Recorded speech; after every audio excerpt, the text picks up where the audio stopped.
CIET NCERT द्वारा प्रस्तुत है पाठ 5 जब जनता बगावत करती है 1857 और उसके बाद। पृष्ठ संख्या 51। इस पृष्ठ पर है चित्र 1। इसमें है सिपाही और किसान विद्रोह के लिए ताकत जुटाते हुए। यह विद्रोह 1857 में उत्तर भारत के मैदानों में फैल गया था। नीतियां और लोग। पिछले अध्यायों में आपने ईस्ट इंडिया कंपनी की नीतियों और जनता पर उसके प्रभावों के बारे में पढ़ा। इन नीतियों से राजाओं, रानियों, किसानों, जमींदारों, आदिवासियों, सिपाहियों सब पर तरह तरह के असर पड़े। आप ये भी देख चुके हैं कि जो नीतियां और कार्रवाइयां जनता के हित में नहीं होती या जो उनकी भावनाओं को ठेस पहुंचाती हैं, उनका लोग किस तरह विरोध करते हैं। नवाबों की छिनती सत्ता।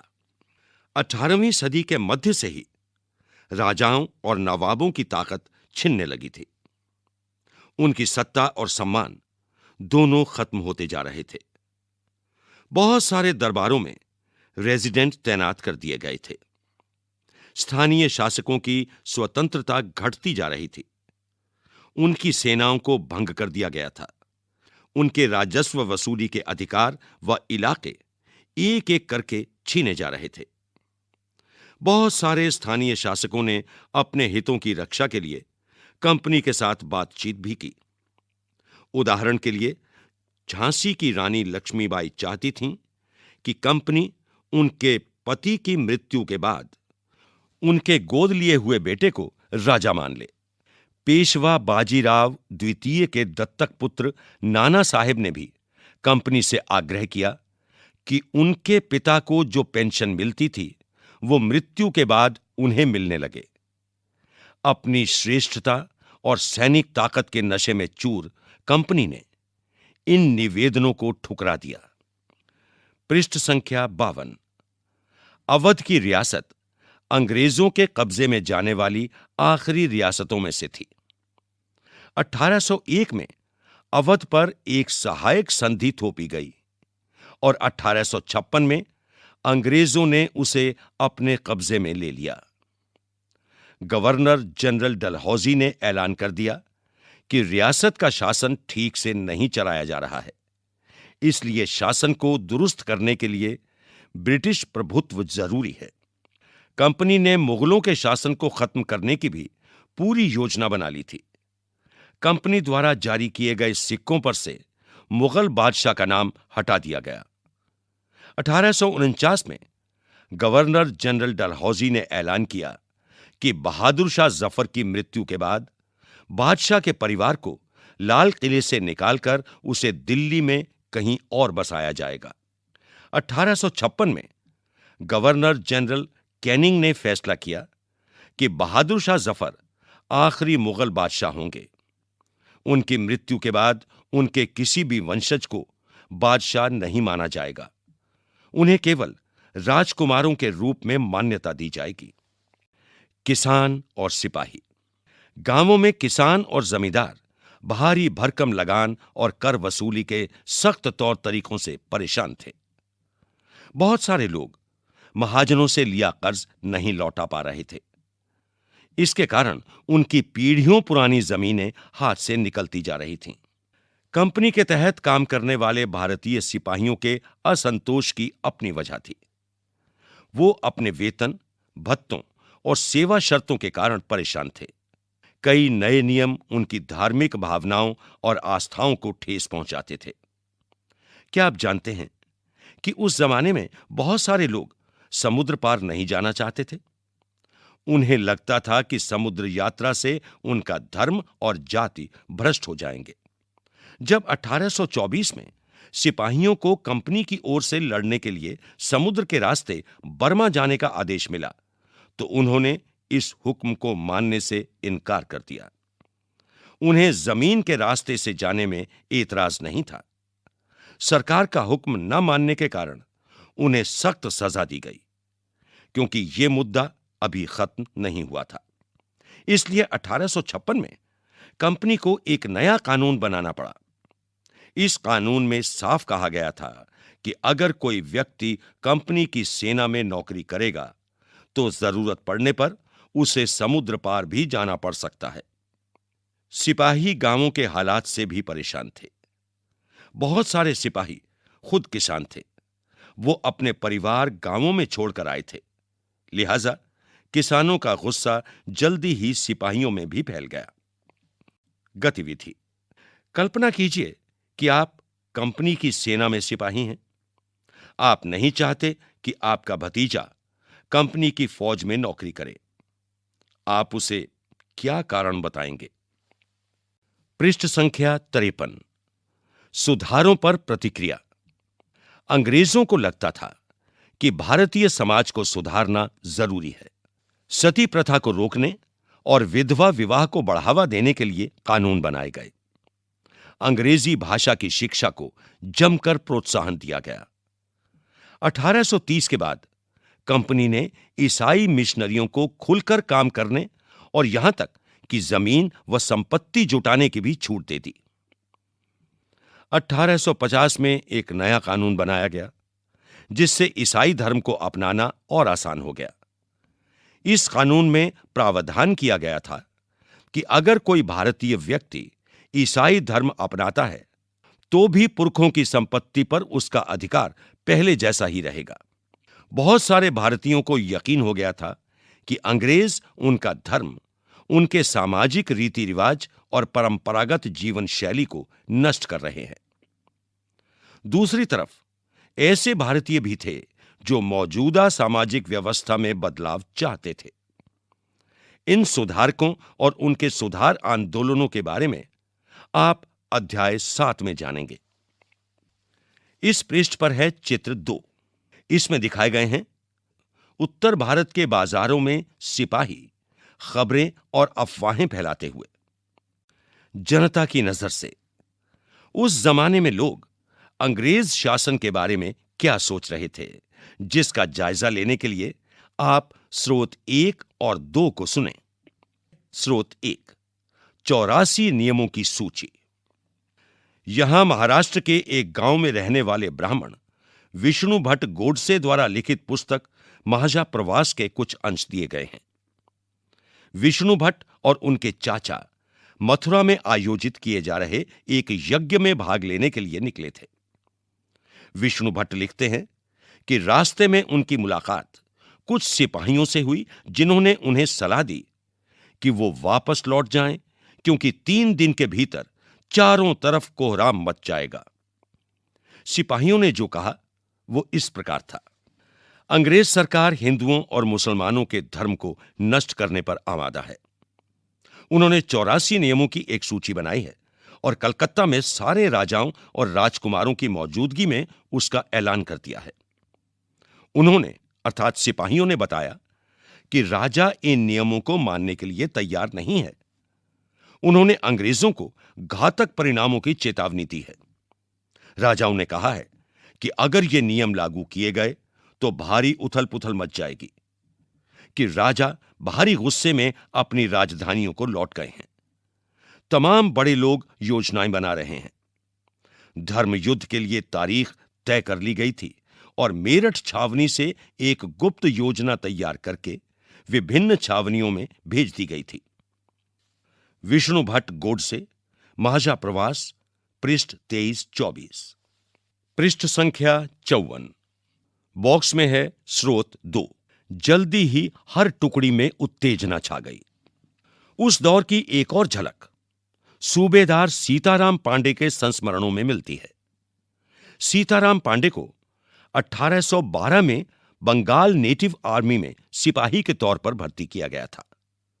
उन्होंने 48 साल तक नौकरी की और 1860 में वो सेवा निवृत्त हुए। उन्होंने बगावत को दबाने में अंग्रेजों की मदद की। हालांकि उनका बेटा भी विद्रोहियों के साथ था और अंग्रेजों ने उसे सीताराम की आंखों के सामने ही मार डाला था। अपनी सेवानिवृत्ति के बाद उनके कमान अफसर नॉरगेट ने उन्हें अपने संस्मरण लिखने के लिए प्रेरित किया।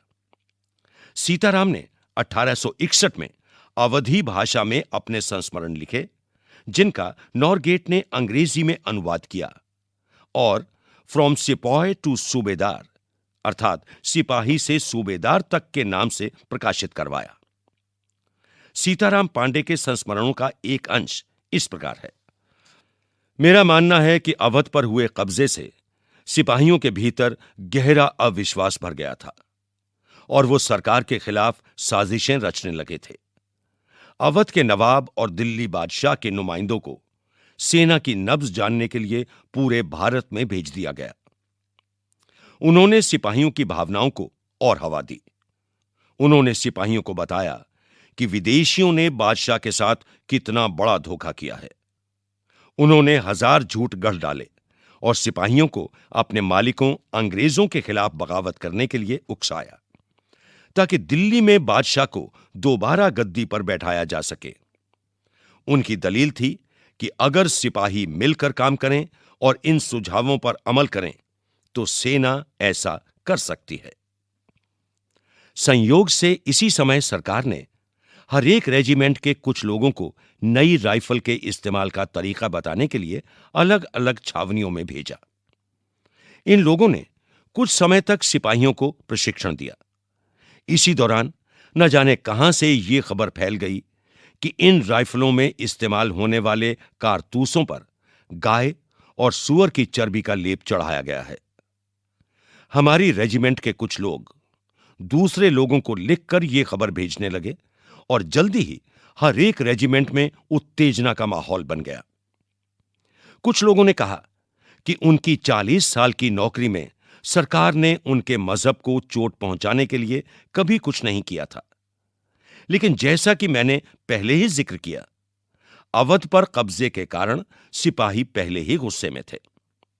स्वार्थी लोगों ने फौरन यह कहानी गढ़ दी कि अंग्रेज तो सबको ईसाई बनाना चाहते हैं, इसीलिए उन्होंने ऐसे कारतूस तैयार किए हैं ताकि उन्हें इस्तेमाल करने से मुसलमान और हिंदू दोनों ही भ्रष्ट हो जाएं।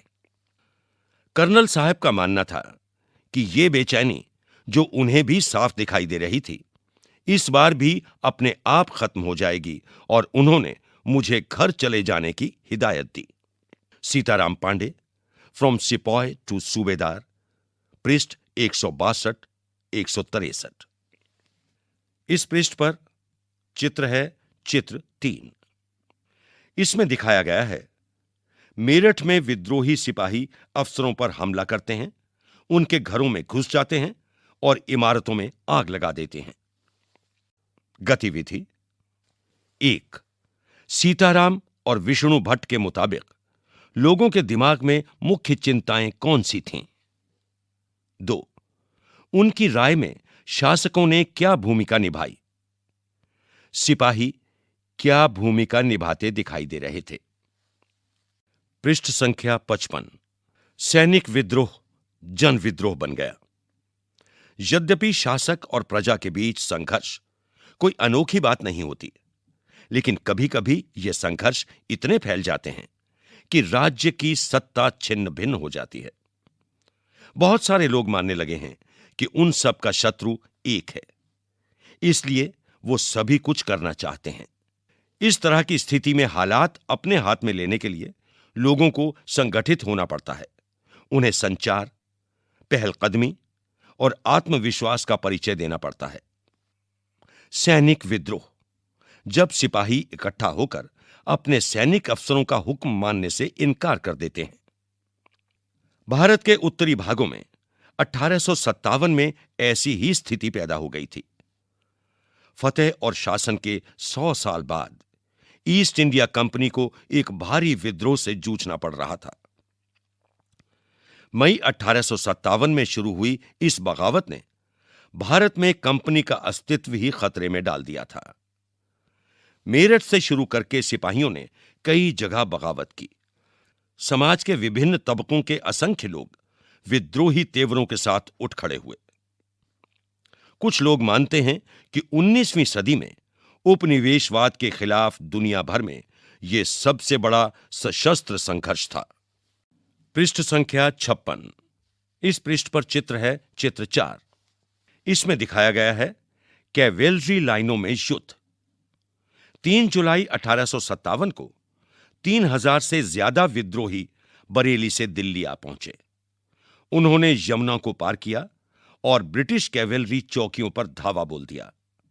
यह युद्ध पूरी रात चलता रहा। मेरठ से दिल्ली तक 29 मार्च 1857 को युवा सिपाही मंगल पांडे को बैरकपुर में अपने अफसरों पर हमला करने के आरोप में फांसी पर लटका दिया गया।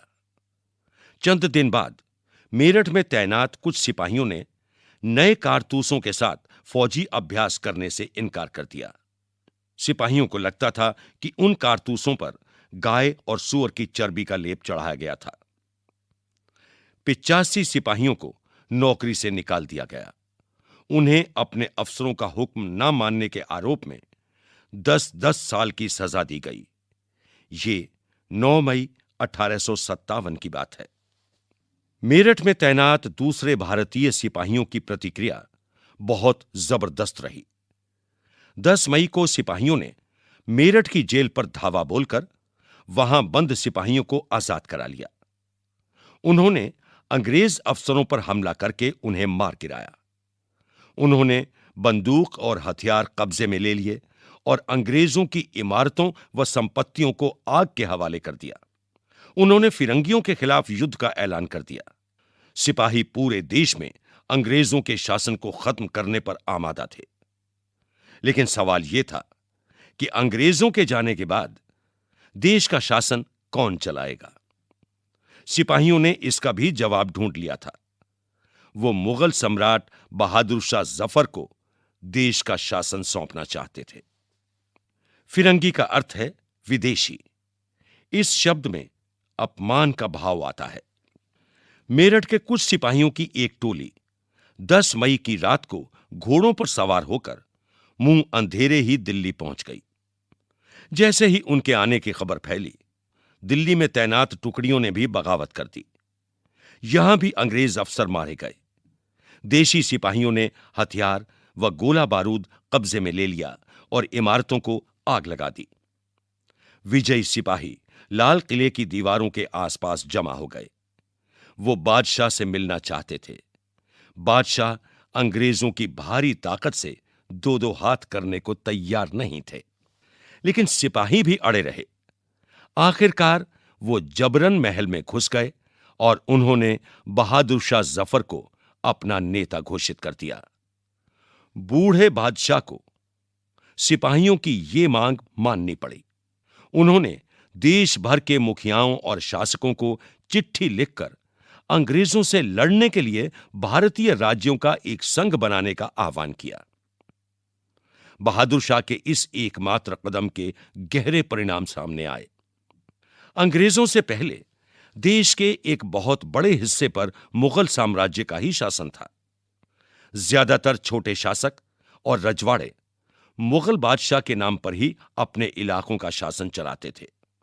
ब्रिटिश शासन के विस्तार से भयभीत ऐसे बहुत सारे शासकों को लगता था कि अगर मुगल बादशाह दोबारा शासन स्थापित कर लें तो वो मुगल आधिपत्य में दोबारा अपने इलाकों का शासन बेफिक्र होकर चलाने लगेंगे। अंग्रेजों को इन घटनाओं की उम्मीद नहीं थी। उन्हें लगता था कि कारतूसों के मुद्दे पर पैदा हुई उथल-पुथल कुछ समय में शांत हो जाएगी। लेकिन जब बहादुर शाह जफर ने बगावत को अपना समर्थन दे दिया तो स्थिति रातों रात बदल गई। अक्सर ऐसा होता है कि जब लोगों को कोई रास्ता दिखाई देने लगता है तो उनका उत्साह और साहस बढ़ जाता है। इससे उन्हें आगे बढ़ने की हिम्मत, उम्मीद और आत्मविश्वास मिलता है। पृष्ठ संख्या 57। बगावत फैलने लगी। जब दिल्ली से अंग्रेजों के पैर उखड़ गए तो लगभग 1 हफ्ते तक कहीं कोई विद्रोह नहीं हुआ। जाहिर है, खबर फैलने में भी कुछ समय तो लगना ही था। लेकिन फिर तो विद्रोहों का सिलसिला ही शुरू हो गया। एक के बाद एक हर रेजिमेंट में सिपाहियों ने विद्रोह कर दिया और वो दिल्ली, कानपुर व लखनऊ जैसे मुख्य बिंदुओं पर दूसरी टुकड़ियों का साथ देने को निकल पड़े। उनकी देखा-देखी कस्बों और गांवों के लोग भी बगावत के रास्ते पर चलने लगे। वो स्थानीय नेताओं, जमींदारों और मुखियाओं के पीछे संगठित हो गए। ये लोग अपनी सत्ता स्थापित करने और अंग्रेजों से लोहा लेने को तैयार थे। स्वर्गीय पेशवा बाजीराव के दत्तक पुत्र नाना साहेब कानपुर के पास रहते थे। उन्होंने सेना इकट्ठा की और ब्रिटिश सैनिकों को शहर से खदेड़ दिया। उन्होंने खुद को पेशवा घोषित कर दिया। उन्होंने ऐलान किया कि वो बादशाह बहादुर शाह जफर के तहत गवर्नर हैं। लखनऊ की गद्दी से हटा दिए गए नवाब वाजिद अली शाह के बेटे बिरजिस कद्र को नया नवाब घोषित कर दिया। इस पृष्ठ पर है चित्र 5। इसमें दिखाया गया है जैसे जैसे विद्रोह फैला, छावनियों में अंग्रेज अफसरों को मारा जाने लगा। बिरजिस कद्र ने भी बहादुर शाह जफर को अपना बादशाह मान लिया। उनकी मां बेगम हजरत महल ने अंग्रेजों के खिलाफ विद्रोहों को बढ़ावा देने में बढ़ चढ़कर हिस्सा लिया। झांसी में रानी लक्ष्मीबाई भी विद्रोही सिपाहियों के साथ जा मिली। उन्होंने नाना साहेब के सेनापति तांतिया टोपे के साथ मिलकर अंग्रेजों को भारी चुनौती दी। मध्य प्रदेश के मांडला क्षेत्र में राजगढ़ की रानी अवंतीबाई लोधी ने 4000 सैनिकों की फौज तैयार की और अंग्रेजों के खिलाफ उसका नेतृत्व किया, क्योंकि ब्रिटिश शासन ने उनके राज्य के प्रशासन पर नियंत्रण कर लिया था। विद्रोही टुकड़ियों के सामने अंग्रेजों की संख्या बहुत कम थी। बहुत सारे मोर्चों पर उनकी जबरदस्त हार हुई। इससे लोगों को यकीन हो गया कि अब अंग्रेजों का शासन खत्म हो चुका है। अब लोगों को विद्रोहों में कूद पड़ने का गहरा आत्मविश्वास मिल गया था।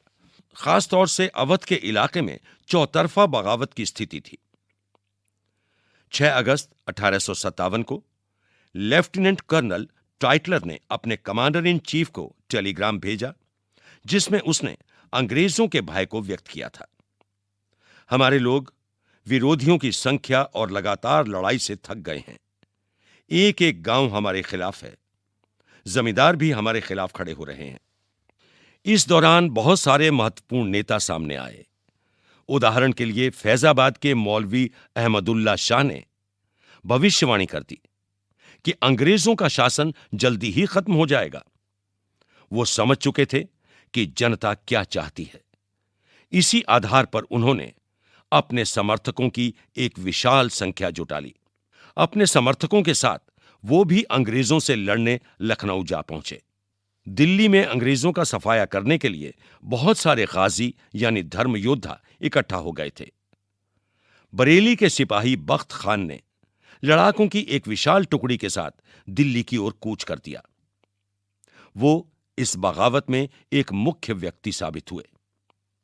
बिहार के एक पुराने जमींदार कुंवर सिंह ने भी विद्रोही सिपाहियों का साथ दिया और महीनों तक अंग्रेजों से लड़ाई लड़ी। तमाम इलाकों के नेता और लड़ाके इस युद्ध में हिस्सा ले रहे थे। इस पृष्ठ पर है चित्र 6। इसमें दर्शाया गया है ब्रिटिश टुकड़ियां विद्रोहियों पर हमला करती हैं, जिन्होंने दिल्ली के लाल किले तथा सलीमगढ़ किले पर कब्जा किया हुआ था। पृष्ठ संख्या 58। गतिविधि 1। मुगल सम्राट विद्रोहियों का समर्थन करने के लिए क्यों तैयार हुए? 2। सिपाहियों के प्रस्ताव को मानने से पहले उन्होंने हालात का जो हिसाब लगाया होगा, उसके बारे में एक अनुच्छेद लिखें। पृष्ठ संख्या 59। कंपनी का पलटवार। इस उथल पुथल के बावजूद अंग्रेजों ने हिम्मत नहीं छोड़ी। कंपनी ने अपनी पूरी ताकत लगाकर विद्रोह को कुचलने का फैसला लिया। उन्होंने इंग्लैंड से और फौजी मंगवाए। विद्रोहियों को जल्दी सजा देने के लिए नए कानून बनाए और विद्रोह के मुख्य केंद्रों पर धावा बोल दिया। सितंबर 1857 में दिल्ली दोबारा अंग्रेजों के कब्जे में आ गई। अंतिम मुगल बादशाह बहादुर शाह जफर पर मुकदमा चलाया गया और उन्हें आजीवन कारावास की सजा दी गई। उनके बेटों को उनकी आंखों के सामने गोली मार दी गई। बहादुर शाह और उनकी पत्नी बेगम जीनत महल को अक्टूबर 1858 में रंगून जेल में भेज दिया गया। इसी जेल में नवंबर 1862 में बहादुर शाह जफर ने अंतिम सांस ली। इस पृष्ठ पर चित्र 7 है।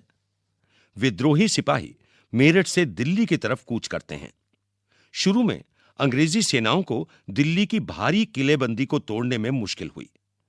3 सितंबर 1857 को अंग्रेजी सेनाओं को और ज्यादा हथियार, गोले आदि पहुंचाए गए। ये गाड़ियों पर लदे हुए थे जिन्हें हाथी खींच रहे थे, और इनकी कतार 7 मील लंबी थी। दिल्ली पर अंग्रेजों का कब्जा हो जाने का यह मतलब नहीं था कि विद्रोह खत्म हो चुका था। इसके बाद भी लोग अंग्रेजों से टक्कर लेते रहे। व्यापक बगावत की विशाल ताकत को कुचलने के लिए अंग्रेजों को अगले 2 साल तक लड़ाई लड़नी पड़ी। मार्च 1858 में लखनऊ अंग्रेजों के कब्जे में चला गया। जून 1858 में रानी लक्ष्मीबाई की शिकस्त हुई और उन्हें मार दिया गया। दुर्भाग्यवश ऐसा ही रानी अवंतीबाई लोधी के साथ हुआ। खेड़ी की शुरुआती विजय के बाद उन्होंने अपने आप को अंग्रेजी फौज से घिरा पाया और वो शहीद हो गए। तांतिया टोपे मध्य भारत के जंगलों में रहते हुए आदिवासियों और किसानों की सहायता से छापामार युद्ध चलाते रहे।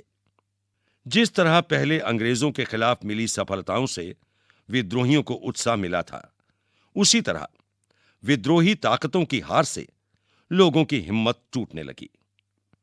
बहुत सारे लोगों ने विद्रोहियों का साथ छोड़ दिया। अंग्रेजों ने भी लोगों का विश्वास जीतने के लिए हर संभव प्रयास किया। उन्होंने वफादार भूस्वामियों के लिए इनामों का ऐलान कर दिया। उन्हें आश्वासन दिया गया कि उनकी जमीन पर उनके परंपरागत अधिकार बने रहेंगे। जिन्होंने विद्रोह किया था, उनसे कहा गया कि अगर वो अंग्रेजों के सामने समर्पण कर देते हैं और अगर उन्होंने किसी अंग्रेज की हत्या नहीं की है, तो वो सुरक्षित रहेंगे और जमीन पर उनके अधिकार और दावेदारी बनी रहेगी। इसके बावजूद सैकड़ों सिपाहियों, विद्रोहियों, नवाबों और राजाओं पर मुकदमे चलाए गए और उन्हें फांसी पर लटका दिया गया। गतिविधि: उन स्थानों की सूची बनाएं जहां 1857 के मई, जून और जुलाई महीनों में विद्रोह हुए।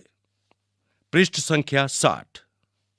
इस पृष्ठ पर है चित्र 8। इसमें दिखाया गया है अंग्रेज टुकड़ियां दिल्ली में घुसने के लिए कश्मीरी गेट को बारूद से उड़ा देती हैं। इस पृष्ठ पर है चित्र 9। इसमें दिखाया गया है अंग्रेज टुकड़ियां कानपुर के पास विद्रोहियों को पकड़ लेती हैं। ध्यान से देखिएगा कि किस तरह कलाकार ने अंग्रेज सिपाहियों को बहादुरी से विद्रोहियों पर धावा बोलते हुए दिखाया है। पृष्ठ संख्या 61। विद्रोह के बाद के साल अंग्रेजों ने 1859 के आखिर तक देश पर दोबारा नियंत्रण पा लिया था, लेकिन अब वो पहले वाली नीतियों के सहारे शासन नहीं चला सकते थे। अंग्रेजों ने जो अहम बदलाव किए वो इस तरह हैं। 1. ब्रिटिश संसद ने 1858 में एक नया कानून पारित किया और ईस्ट इंडिया कंपनी के सारे अधिकार ब्रिटिश साम्राज्य के हाथ में सौंप दिए, ताकि भारतीय मामलों को ज्यादा बेहतर ढंग से संभाला जा सके। ब्रिटिश मंत्रिमंडल के एक सदस्य को भारत मंत्री के रूप में नियुक्त किया गया। उसे भारत के शासन से संबंधित मामलों को संभालने का जिम्मा सौंपा गया। उसे सलाह देने के लिए एक परिषद का गठन किया गया, जिसे इंडिया काउंसिल कहा जाता था। भारत के गवर्नर जनरल को वायसरॉय का ओहदा दिया गया। इस प्रकार उसे इंग्लैंड के राजा रानी का निजी प्रतिनिधि घोषित कर दिया गया। फलस्वरूप अंग्रेज सरकार ने भारत के शासन की जिम्मेदारी सीधे अपने हाथों में ले ली।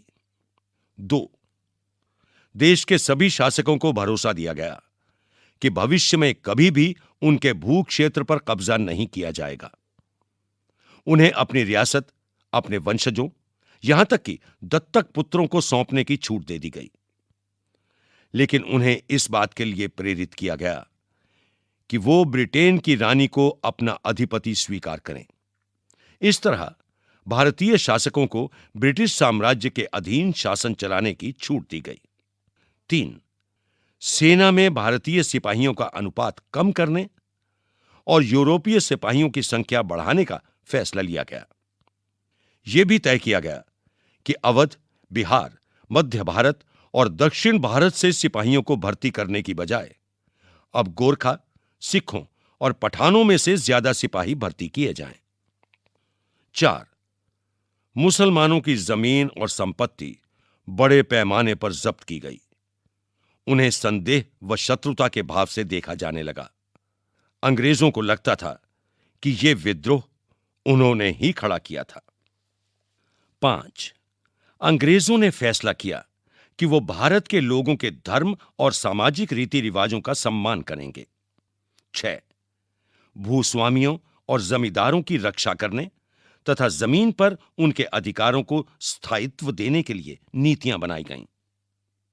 इस प्रकार 1857 के बाद इतिहास का एक नया चरण शुरू हुआ। इस पृष्ठ पर है चित्र 10। इसमें उत्तरी भारत में विद्रोह के कुछ प्रमुख केंद्र दिखाए गए हैं। लाल रंग में दिखाए गए हैं विद्रोह के मुख्य केंद्र। इनमें हैं मेरठ, दिल्ली, बरेली, झांसी, फैजाबाद, लखनऊ, कानपुर। विद्रोह के अन्य मुख्य केंद्र हैं सियालकोट, लाहौर, फिरोजपुर, जालंधर, फिलौर, सहारनपुर, रोहतक, बुलंदशहर, अलीगढ़, मैनपुरी, नसीराबाद, नीमच, महू, जबलपुर, सागर, नौगंग, नवाबगंज, फतेहगढ़, सीतापुर, बहराइच, गोंडा, सुल्तानपुर, प्रतापगढ़, जौनपुर, आजमगढ़, नागौर, बनारस, दीनापुर, जबलपुर। पृष्ठ संख्या 62। अन्यत्र। परम शांति के एक स्वर्गिक साम्राज्य की खातिर। जब 1857 में भारत में विद्रोह फैला, उसी समय चीन के दक्षिणी भागों में भी एक विशाल जन विद्रोह पैदा हो रहा था। यह विद्रोह 1850 में शुरू हुआ और 1860 के मध्य में जाकर खत्म हुआ। हांग जिकुआंग के नेतृत्व में हजारों मेहनतकश गरीब लोगों ने परम शांति के स्वर्गिक साम्राज्य की स्थापना के लिए लड़ाई लड़ी। इस विद्रोह को ताइपिंग विद्रोह के नाम से जाना जाता है।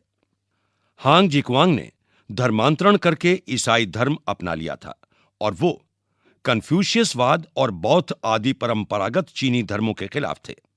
ताइपिंग के विद्रोही एक ऐसे साम्राज्य की स्थापना करना चाहते थे जहां ईसाई धर्म को माना जाएगा, जहां किसी के पास निजी संपत्ति नहीं होगी, जहां सामाजिक वर्गों और स्त्री पुरुष के बीच कोई भेद नहीं होगा, जहां अफीम, तंबाकू, शराब के सेवन तथा जुए, वेश्यावृत्ति और गुलामी पर पाबंदी होगी। चीन में तैनात अंग्रेज और फ्रांसीसी सेनाओं ने ताइपिंग विद्रोह को दबाने के लिए किंग साम्राज्य के बादशाह को काफी मदद दी। इस पृष्ठ पर है चित्र 11। इसमें है ताइपिंग की सेना अपने नेता से मिलते हुए। आइए कल्पना करें। कल्पना कीजिए कि आप विद्रोह के दौरान अवध में तैनात ब्रिटिश अधिकारी हैं। विद्रोहियों से लड़ाई की अपनी योजनाओं को गुप्त रखने के लिए आप क्या करेंगे? अभ्यास। पृष्ठ संख्या 63। फिर से याद करें। 1. झांसी की रानी लक्ष्मीबाई की अंग्रेजों से ऐसी क्या मांग थी जिसे अंग्रेजों ने ठुकरा दिया? 2. ईसाई धर्म अपनाने वालों के हितों की रक्षा के लिए अंग्रेजों ने क्या किया? 3. सिपाहियों को नए कारतूसों पर क्यों एतराज था? 4. अंतिम मुगल बादशाह ने अपने आखिरी साल किस तरह बिताए? आइए विचार करें। 5. मई 1857 से पहले भारत में अपनी स्थिति को लेकर अंग्रेज शासकों के आत्मविश्वास के क्या कारण थे? 6. बहादुर शाह जफर द्वारा विद्रोहियों को समर्थन दे देने से जनता और राज परिवारों पर क्या असर पड़ा? 7. अवध के बागी भूस्वामियों से समर्पण करवाने के लिए अंग्रेजों ने क्या किया? 8. 1857 की बगावत के फलस्वरूप अंग्रेजों ने अपनी नीतियां किस तरह बदलीं? आइए करके देखें। 9. पता लगाएं कि सन 57 की लड़ाई के बारे में आपके इलाके या आपके परिवार के लोगों को किस तरह की कहानियां और गीत याद हैं। इस महान विद्रोह से संबंधित कौन सी यादें अभी लोगों को उत्तेजित करती हैं? 10. झांसी की रानी लक्ष्मीबाई के बारे में और पता लगाएं। आप उन्हें अपने समय की एक विलक्षण महिला क्यों मानते हैं? इस पृष्ठ पर है चित्र 12। इसमें हैं लखनऊ रेजिडेंसी के खंडहर। जून 1857 में विद्रोही टुकड़ियों ने रेजिडेंसी को कब्जे में ले लिया। बहुत सारी अंग्रेज औरतों, मर्दों और बच्चों ने रेजिडेंसी की इमारतों में पनाह ली हुई थी।